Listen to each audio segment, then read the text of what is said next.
আসসালামু আলাইকুম। দাওয়াত ও তবলিগ হইতে পড়া হইতেছে। ভাই হযরত আবু সাঈদ খুদরী রাদিয়াল্লাহু আনহু বর্ণনা করেন যে রাসূলুল্লাহ সাল্লাল্লাহু আলাইহি ওয়াসাল্লাম ইরশাদ করিয়াছেন, তোমরা রাস্তার উপর বসিও না। সাহাবা রাদিয়াল্লাহু আনহুম আরজ করিলেন, ইয়া রাসূলুল্লাহ, আমাদের জন্য রাস্তার উপর না বসিয়া উপায় নাই। আমরা সেখানে বসিয়া কথাবার্তা বলিয়া থাকি। রাসূলুল্লাহ সাল্লাল্লাহু আলাইহি ওয়াসাল্লাম ইরশাদ করিলেন, যদি বসিতে হয় তবে রাস্তার হকসমূহ আদায় করিবে। সাহাবা রাদিয়াল্লাহু আনহুম আরজ করিলেন, ইয়া রাসূলুল্লাহ, রাস্তার হকসমূহ কি? তিনি ইরশাদ করেন, দৃষ্টি অবনত রাখা, কষ্টের এক জিনিস রাস্তা হইতে সরাইয়া দেওয়া, অর্থাৎ স্বয়ং কাউকে কষ্ট না দেওয়া, সালামের উত্তর দেওয়া, সৎ কাজে আদেশ করা ও অসৎ কাজে নিষেধ করা। বুখারী। ফায়দা: সাহাবা রাদিয়াল্লাহু আনহুমদের উদ্দেশ্য ছিল রাস্তায় বসা হইতে বাঁচিয়া থাকা আমাদের দ্বারা সম্ভব নয়, কেননা আমাদের এমন কোনো স্থান নাই যেখানে আমরা মজলিস করিতে পারি। এই জন্য যখন আমরা কয়েকজন একত্রিত হই তখন সেখানে রাস্তার উপর বসিয়া যাই এবং নিজেদের দিনী ও দুনিয়াবী বিষয়ে পরামর্শ করি, একে অন্যের অবস্থা জিজ্ঞাসা করি, কেউ অসুস্থ হইলে তার জন্য চিকিৎসার ব্যবস্থা করি, পরস্পর কোনো মনোকষ্ট থাকিলে উহা দূর করিয়া আপোষ করি।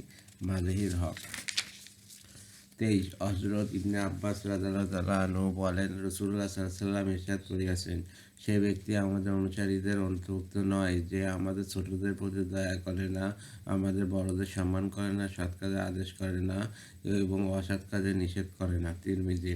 24। হযরত হুযায়ফা রাদিয়াল্লাহু আনহু হইতে বর্ণিত আছে যে রাসূলুল্লাহ সাল্লাল্লাহু আলাইহি ওয়াসাল্লাম ইরশাদ করিয়াছেন, মানুষের স্ত্রী, মাল, আওলাদ এবং প্রতিবেশী সম্পর্কিত হুকুম পালনে যে ত্রুটি, বিচ্যুতি ও গুনাহ হয়, নামাজ, সদকা, আমর বিল মারুফ ও নাহি আনিল মুনকার উহার কাফারা হইয়া যায়। বুখারী। 25। হযরত জাবের রাদিয়াল্লাহু আনহু বলেন, রাসূলুল্লাহ সাল্লাল্লাহু আলাইহি ওয়াসাল্লাম ইরশাদ করিয়াছেন, আল্লাহ তাআলা হযরত জিবরাইল আলাইহিস সালামকে হুকুম দিলেন যে অমুক শহরকে উহার বাসিন্দা সহ উল্টাইয়া দাও। হযরত জিবরাইল আলাইহিস সালাম আরজ করিলেন, হে আমার রব, সেই শহরে আপনার অমুক বান্দা রহিয়াছে যে ক্ষণিকের জন্য আপনার নাফরমানি করে নাই। রাসূলুল্লাহ সাল্লাল্লাহু আলাইহি ওয়াসাল্লাম বলেন, আল্লাহ তাআলা হযরত জিবরাইল আলাইহিস সালামকে বললেন, তুমি সেই শহরকে উক্ত ব্যক্তি সহ সমস্ত শহরবাসীর উপর উল্টাইয়া দাও, কেননা শহরবাসীকে আমার হুকুম অমান্য করিতে দেখে এক মুহূর্তের জন্য সেই ব্যক্তির চেহারার রং পরিবর্তন হয় নাই। ফায়দা: আল্লাহ তাআলা ইরশাদের সারমর্ম এই যে, এই কথা সত্য যে আমার বান্দা কখনো আমার নাফরমানি করে নাই, কিন্তু তাহার এই অপরাধী বা কিসে যে লোকজন তাহার সম্মুখে গুনাহ করিতে থাকিল আর সে নিশ্চিন্ত মনে তাহা দেখিতে থাকিল, অসৎ কাজ ছাড়াইতে থাকিল এবং লোকেরা আল্লাহ তাআলার নাফরমানি করিতে থাকিল, কিন্তু সেই অসৎ কাজ ও নাফরমানিতে লিপ্ত ব্যক্তিদের দেখিয়া তাহার চেহারা কখনো অসন্তোষের ভাব অনুভূত হইল না। মেরকাত। 26। হযরত দুরার ইবনে আবি লাহাব রাদিয়াল্লাহু আনহু বলেন, রাসূলুল্লাহ সাল্লাল্লাহু আলাইহি ওয়াসাল্লাম মিম্বারের উপর বসা ছিলেন। এক ব্যক্তি দাঁড়াইয়া প্রশ্ন করল, ইয়া রাসূলুল্লাহ, লোকদের মধ্যে সর্বোত্তম কে? তিনি ইরশাদ করলেন, সর্বোত্তম ব্যক্তি সে যে লোকদের মধ্যে সবচেয়ে বেশি বেশি কুরআন পাঠকারী, সবচেয়ে বেশি তাকওয়ালা, সবচেয়ে বেশি সৎ কাজে আদেশকারী ও অসৎ কাজে নিষেধকারী এবং সবচেয়ে বেশি আত্মীয়স্বজনের প্রতি সদ্ব্যবহারকারী। 27। হযরত আনাস রাদিয়াল্লাহু আনহু বলেন, রাসূলুল্লাহ সাল্লাল্লাহু আলাইহি ওয়াসাল্লাম কিসরা, কায়সার, নাজাশী বড় বড় শাসনকর্তাদের নিকট চিঠি লিখিলেন। সেই সমস্ত চিঠির মাধ্যমে তাদেরকে আল্লাহ তাআলা কে দাওয়াত দিলেন। এই নাজাশী সেই নাজাশী নয় যে মুসলমান হইয়াছিল এবং রাসূলুল্লাহ সাল্লাল্লাহু আলাইহি ওয়াসাল্লাম যাহার নামাজে জানাজা পড়াইয়াছিলেন, বরং এই নাজাশী অন্য ব্যক্তি ছিলেন। হাফসার প্রত্যেক বাচ্চার উপাধি নাজাশী হইতে। মুসলিম। 28। হযরত উরুস ইবনে আমিরা কিন্দি রাদিয়াল্লাহু আনহু বলেন, নবী করিম সাল্লাল্লাহু আলাইহি ওয়াসাল্লাম ইরশাদ করিয়াছেন, যখন জমিনে কোনো গুনাহ করা হয় তখন সে উহা দেখিয়াছে এবং উহাকে খারাপ মনে করিয়াছে, সে উহার আযাব হইতে সে ব্যক্তি ন্যায় নিরাপদে থাকিবে যে গুনাহের স্থানে উপস্থিত ছিল না, আর যে গুনাহের স্থানে উপস্থিত ছিল না কিন্তু সেই গুনাহ হওয়াকে খারাপ মনে করিল না, সে উক্ত গুনাহের আযাবে সেই ব্যক্তির ন্যায় অংশীদার হইবে যে গুনাহের স্থানে উপস্থিত ছিল। আবু দাউদ। 29। হযরত জাবের রাদিয়াল্লাহু আনহু বলেন, রাসূলুল্লাহ সাল্লাল্লাহু আলাইহি ওয়াসাল্লাম ইরশাদ করিয়াছেন, আমার ও তোমাদের উদাহরণ সেই ব্যক্তির ন্যায় যে আগুন জ্বালাইল আর কীটপতঙ্গ সেই আগুনে পড়িতে আরম্ভ করিল আর সে উহাদিগকে আগুন হইতে সরাইয়া লাগিল। আমিও তোমাদের কোমরে ধরিয়া ধরিয়া তোমাদিগকে জাহান্নামের আগুন হইতে বাঁচাইতেছি, কিন্তু তোমরা আমার হাত হইতে ছুটিয়া যাইতেছ, অর্থাৎ জাহান্নামের আগুনে পড়িতেছ। মুসলিম। ফায়দা: উক্ত হাদিস শরীফে নবী করিম সাল্লাল্লাহু আলাইহি ওয়াসাল্লামের অন্তরে স্বীয় উম্মতকে জাহান্নামের আগুন হইতে বাঁচাইবার জন্য সীমাহীন দয়ামায়ার কথা বর্ণিত হইয়াছে। নাওয়াবী।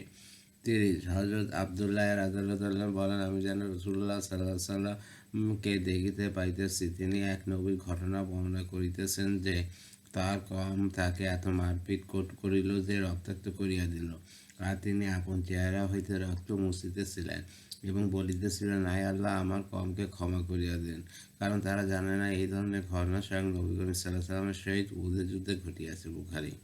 এগুতে হযরত হিন্দ ইবনে আবিস হালা রাদিয়াল্লাহু আনহু রাসূলুল্লাহ সাল্লাল্লাহু আলাইহি ওয়াসাল্লামের কন্যাবলী বর্ণনা করতে যাইয়া বলিয়াছেন, তিনি উম্মতের ব্যাপারে সর্বদা ভারাক্রান্ত ও সারাক্ষণ চিন্তাযুক্ত থাকিতেন। এক মুহূর্তের জন্য তার আরাম ছিল না। বেশিরভাগ সময় চুপ থাকিতেন, বিনা প্রয়োজনে কথা বলিতেন না। ৩২ হযরত জাবের রাদিয়াল্লাহু আনহু বলেন, সাহাবী রাদিয়াল্লাহু আনহুম আরজ করলেন, ইয়া রাসূলুল্লাহ, সাকিব গোত্রের তীরগুলি আমাদেরকে শেষ করিয়া দিল, আপনি তাহাদের জন্য বদদোয়া করুন।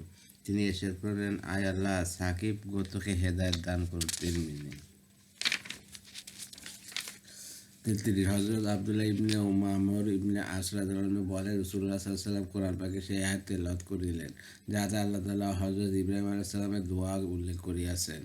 অর্থ, হে আমার রব, এই সমস্ত মূর্তিগুলো অনেক মানুষকে গুমরাহ করিয়া দিয়াছে, অতএব নিজের ও নিজের আওলাদের জন্য মূর্তি পূজা হইতে বাঁচার দোয়া করিতেছি। এমনইভাবে জাতিকেও মূর্তি পূজা হইতে বাধা প্রদান করিতেছি।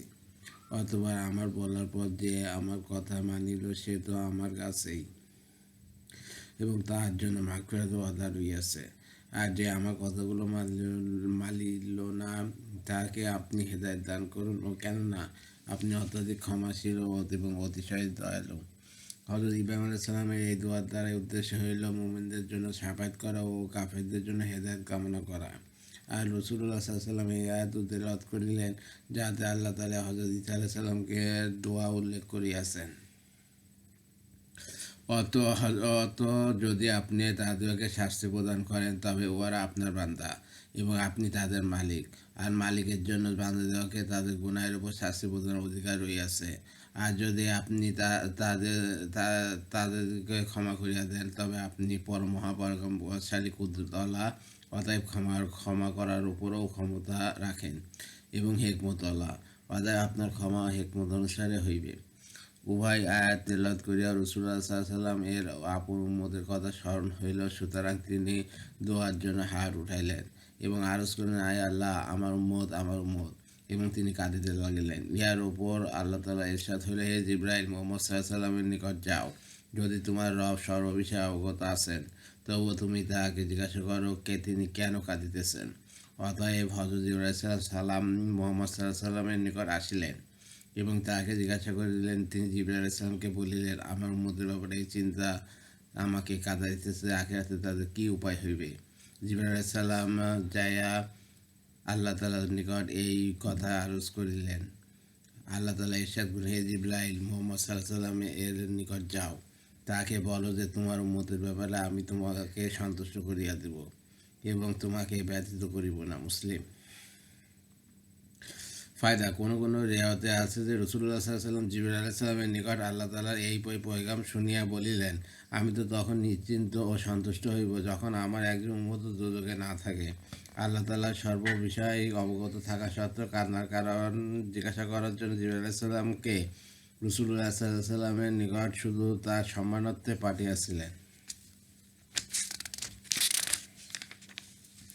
৩৪ হযরত আয়েশা রাদিয়াল্লাহু আনহা বলেন, আমি একবার রাসূলুল্লাহ সাল্লাল্লাহু আলাইহি ওয়াসাল্লামকে সন্তুষ্ট দেখে আরজ করিলাম, ইয়া রাসূলুল্লাহ, আমার জন্য আল্লাহ তাআলার নিকট দোয়া করিয়া দিন। তিনি ইরশাদ করিলেন, অর্থাৎ, আয় আল্লাহ, আয়েশার অতীত ভবিষ্যৎ সকল গুনাহ মাফ করিয়া দিন এবং ওই সমস্ত গুনাহ মাফ করিয়া দিন যা সে গোপনে ও প্রকাশ্যে করিয়াছে।